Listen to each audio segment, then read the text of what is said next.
সোনামণিরা, তোমরা সবাই কেমন আছো? আজ তোমাদের পৃষ্ঠা 48-এর কথার অঙ্ক শেখাবো।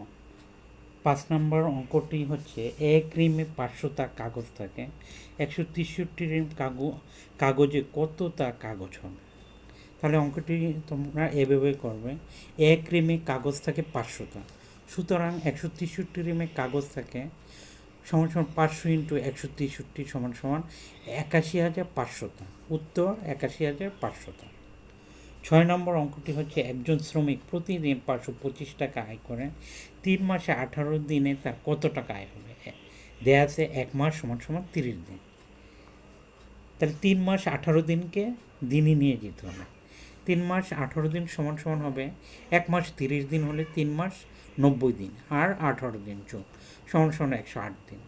তাহলে একদিনে আয় করেন 525 টাকা, সুতরাং 108 দিনে আয় করেন 525 ইন্টু 108 সমান সমান 56,700 টাকা। উত্তর 56,700 টাকা। 7, 8, 9 একই ধরনের হবে, এগুলি তোমরা বাসায় অনুশীলন করবে। 10 নম্বর অঙ্কটি হচ্ছে, মুহিব সাহেব প্রতি মাসে 2,345 টাকা সঞ্চয় করেন, তিনি 16 বছরে কত টাকা সঞ্চয় করেন? এই 16 বছরকে তোমরা মাসে নিয়ে যাবে। 1 মাস 12 বছর, 12 বছর সমান সমান 1 মাস, তাহলে 16 বছর 192 মাস।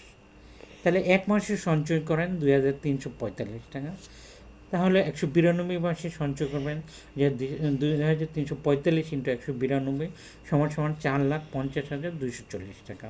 উত্তর 4,50,240 টাকা। 11 নম্বর অঙ্কটিও একই ধরনের, ভাষায় অনুশীলন করবে। 12 নম্বর অঙ্কটি হচ্ছে, তোমার কাছে 250 মিটার লম্বা একটি রশি আছে, এরূপ 17টি রশির দৈর্ঘ্য কত মিটার হবে? একটি রশির দৈর্ঘ্য 250 মিটার, সুতরাং 17টি রশির দৈর্ঘ্য হবে 250 ইন্টু 17 সমান সমান 4,250 মিটার। উত্তর 4,250 মিটার। তাহলে তোমরা সোনামণিরা সবগুলো অঙ্ক বাসায় অনুশীলন করবে, দেখবে, কোনো সমস্যা হলে কমেন্টস করবে, লাইক করবে, শেয়ার করবে।